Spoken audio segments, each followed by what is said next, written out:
Hey guys, this is Simon, and I'm making this video on how to read an options pricing table.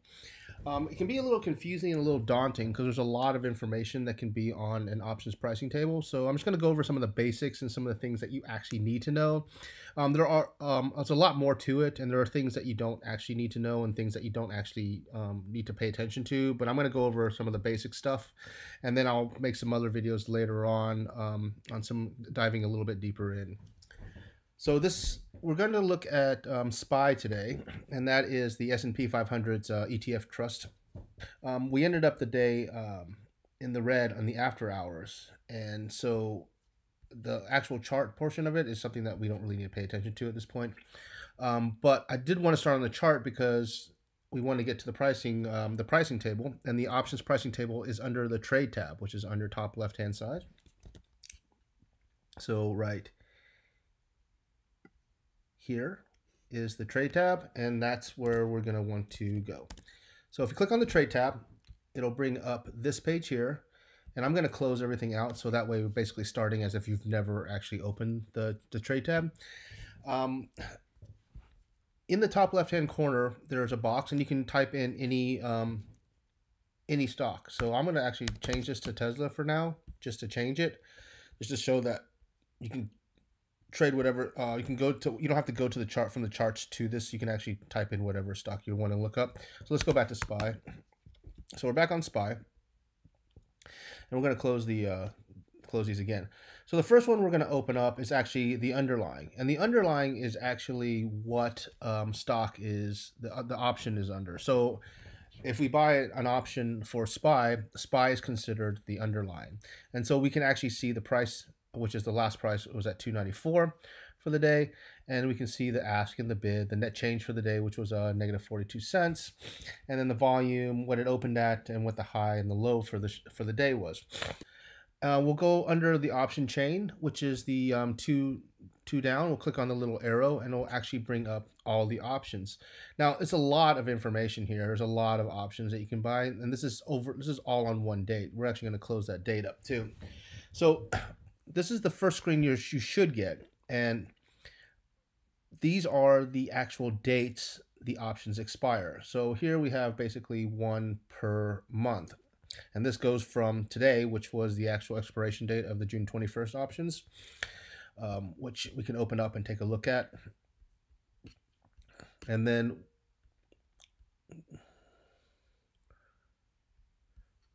close that up, and goes up all the way to the end of the year. Now, I'm only looking at the expiration types, which are regular. You can actually change this to, you can do quarterlies, you can do weeklies. Like if I check on weeklies, it'll actually give you more options, and there'll actually be more expiration dates. So the weeklies actually have the parentheses weeklies on it, and the ones that don't have weeklies are the monthlies. And the monthlies expire every third Friday of the month. So if you take a look at the weeklies, you'll see that on the third Friday of every month, there are no options expirations. And the reason why is because the third Friday of the month is the ones that are the monthlies. So I'm actually going to take this off because I'm not interested in actually the weeklies right now. And so we'll go back to the monthly expiration dates. So with the monthly expiration dates, I want to go over some of the actual expiration dates are set here, and the first number is of course the day, the middle is the month, and the last number is the year. So these actually go all the way up to 2021, and so the only ones that I usually deal with are the 30 days up to 60 days. And the reason why is because I usually day trade options, and even if I have to hold it for a couple of days, it gives me time if things go the opposite way of what I think they should be going. Like if I buy a call and the stock price starts going down, it gives me more than just the day to hold the option so that it could reverse and potentially go back in my favor, which is done on a few occasions. Also, it's far enough out so that any kind of decay in price, which is not going to be something that we cover in this video, but decay is a thing in options. And the closer you get to the expiration date, the larger the decay. So in order to avoid that, you try to buy your options far enough out so that if you have to hold it a few days, decay doesn't really matter that much.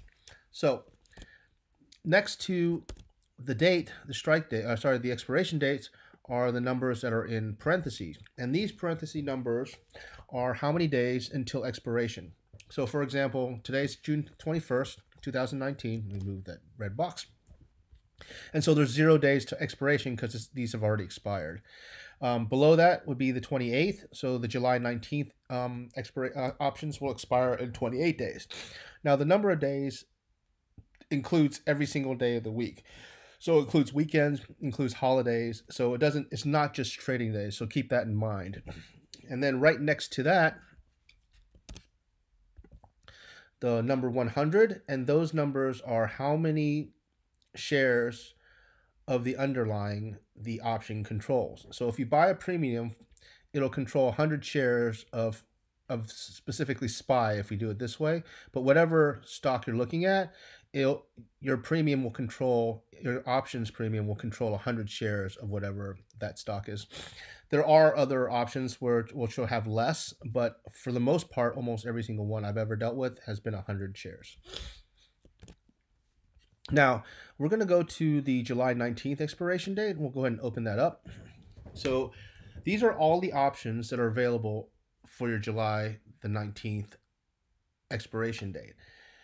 In the middle here where it says strikes, we can actually change that to only show 4 options contracts. We can change it to 6. We can go all the way up to all, which is every single one. And I usually go with all because I just like to see everything that's available there. And to be honest, the way that I trade options most of the time, I can actually stick to like maybe even 4 or 10, anywhere between 4 and 10, and I can be fine because I usually buy just outside of the money. And I'll explain to you what that means in a second. And I usually buy a call or a put just outside of the money. So I don't actually need to see ones that are further down, unless unless my budget dictates otherwise. And I'll explain that also too. So we'll go and stick it to 10 for right now, and then we'll take a look at what everything is on this chart. So if we go to the top here, you can actually see that the left side of this chart are calls.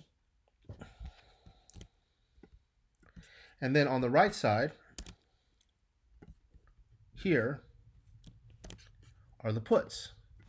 And this is almost how it's always set up in any trading platform. So your left side is the calls and your right side are the put. So if you look at the top of the table, you'll see the last, which is what it's trading at. The mark, which is what prices they're actually buying at. The volume, which is how many options contracts have been traded that day.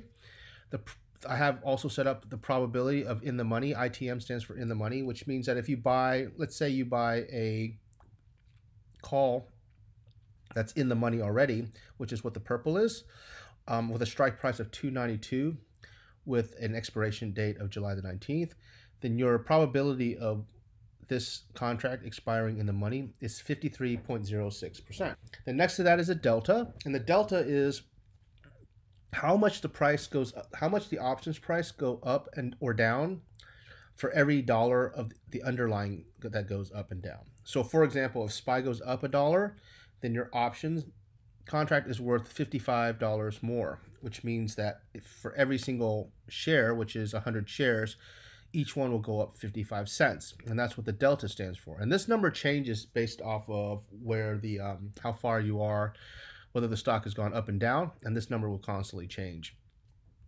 And it's not also based off of just the dollar jump. It's actually based off of 10 cent. Like for 10-cent jump, your options will go up $5.50 instead of just having a $1 jump. So for every 10 cents it goes up, it'll go up $5.50, which is 100 times 5.5, which is 10% of the delta. So in the middle here, we have the date of expiration. So we know that we're on the July 19th expiration date tab. And then next to that, we have the strike price. And the strike price is where you think the price of the stock is going to go up.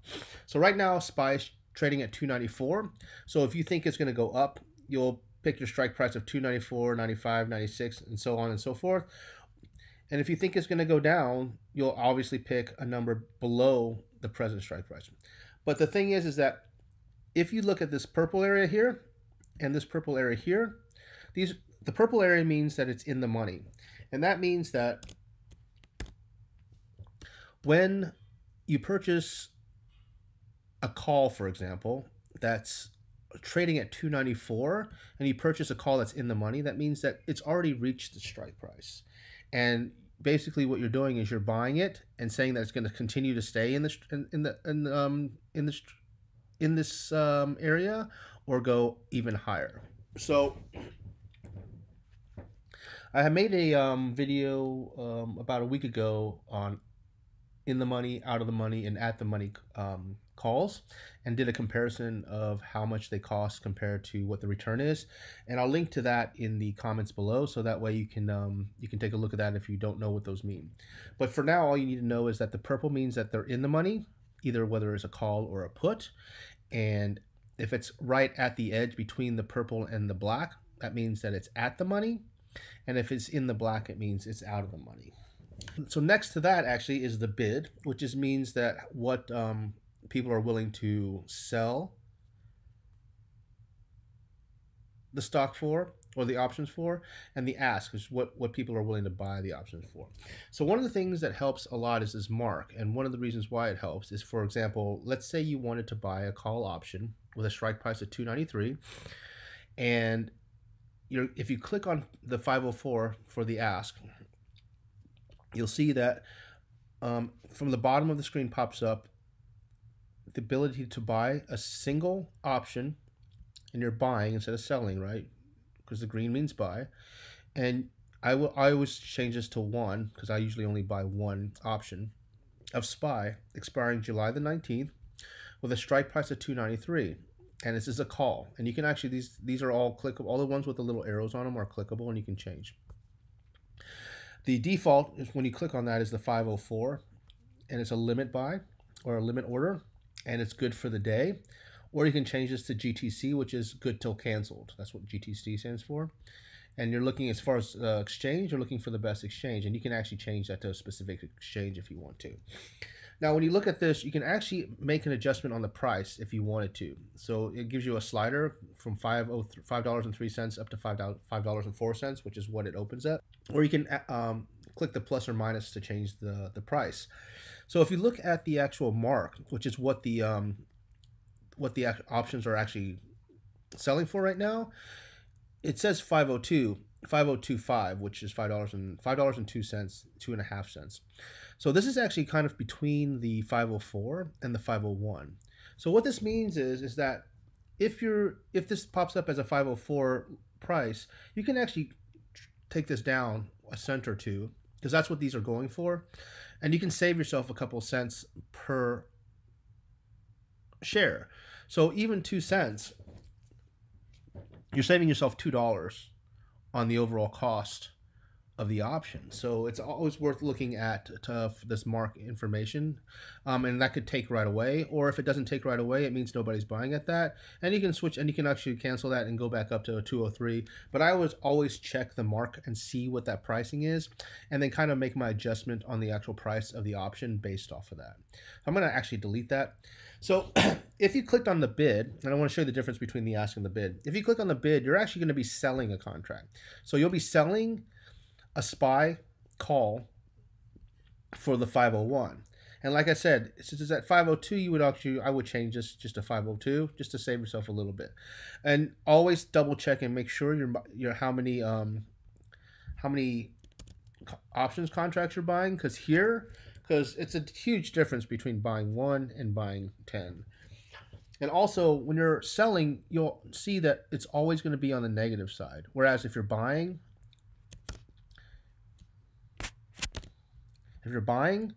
it'll always be on the positive side. So that's something you also want to make sure you and take note of.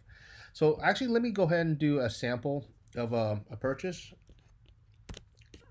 So let's go ahead and go back to let's go to a 295 strike price for July the 19th, and we're looking at a 387 ask price, and then we'll click on that. And this is after hours right now, so we're actually not in a position to buy anything because you can't buy or sell options contracts outside of the normal trading day. So we're going to go ahead and do it anyway, just to kind of give you a sample of how it works. And then I also will show you how to sell it if this takes. I don't think this will take, but we'll take a look. So right now we're looking at a single buy, and we're going to change it to 1 because it defaults to 10. And then we're going to change the price a little bit to 1. See, this one's at 385, so we'll go to 385. And we'll do a confirm and send. And I don't know if it's going to take it or not. But before you actually send it, another box pops up when it says confirm, and this will give you a basic overview of exactly what you're buying. So you want to double check this first, make sure before you actually send it, because once you send it, if it takes it right away, then you're stuck with it. And the only way you can do it is to sell it. And then when you sell it, you lose your commission price, you lose your trade price, things like that. So right now we're looking at buying 1 SPY option call that controls 100 shares of SPY that expires July the 19th, and we're looking at a strike price of 295, and this is a call, and this is at 385 limit to open. Now what that means too is that even though we're buying at a strike price of 295, your break-even stock price is actually going to be 298.85, and that's actually the price of the strike price, which is 295, plus the limit to open, which is the 385. So 298.85 is 295 plus the 385. So in order to hit a break-even stock price, that's what that is. The other thing too that I want to note, and this is in another one of my videos, is that you don't actually have to hit your strike price in order to make money. So if you want to take a look at that video, which is how you make money trading option premiums, I'll link that too. I've only had a few videos, so it's not really hard to find, but I'll go ahead and link it anyway, so that way later on when I have more videos, it won't be hard to find. So the actual max profit you can have is infinite because the stock will go up infinitely. The max loss you can have is 385. Now 385 is what you're paying for this actual option. Actually, it's 385 plus the 125, which is your trading cost, which I've actually negotiated to 125. I think the normal is 425. And so for a total of 386.25, you'll be buying this. And so if you send this, it actually doesn't take it because it's after hours, but it's actually in the system right now. Show here which one you've selected, so you actually will see a buy here, and so that way you know which one you've purchased. When you go back to your chart, it actually shows it on the actual chart too, and this is only because it hasn't sent yet or hasn't accepted it yet, and the reason why is because it's after hours. So in order to cancel this, all you have to do is click on the X here, and once you click on the X, it actually cancels the buy. That's basically how to read an options pricing table. There's a few more things actually I do actually need to tell you before I sign off here. One of the things up here is the layout. If you when you open up your trade tab and you haven't messed with it before, this is not actually the top of your table. This is not what you'll see. This is actually one that I made myself. And so I actually went to customize and added the things that I wanted. There's also some pre-made ones that you can have, and the one that I actually did, I actually saved as my own, but I can't, there's a default one. I think it's this one here, which has very limited information. So what I did was I made my own and added the other things that I wanted to see while I'm trading. The other thing you want to know too is that once you buy an option, and let's say you get to expiration date and it's in the money, or you've actually hit your strike price and it's going to close hitting your strike price, you're required, if you don't close that order and take your profits on the premium, then you have to purchase those 100 shares of whatever stock the option controls. So for example, at 294, a share, if I bought an option and it controls 100 shares of SPY, then I would be responsible for buying all 100 shares of that. So if you don't have the money, or if you don't want to actually own the stock, you want to close that options premium before the expiration date. And if you're actually only trading premiums to profit from premiums, then you want to close it long before the strike price. Sorry, long before the expiration date, because once you get to the expiration date, there's a lot of decay. And like I said, I'll make a video about that later. So if anything you specifically want to learn about with options or even trading or whatever, just put a comment down in the comment section. And if you have any questions, I answer every question and I reply to almost every comment. So feel free to give me any criticism, critique, questions, comments, whatever. But I hope that helps with your options trading.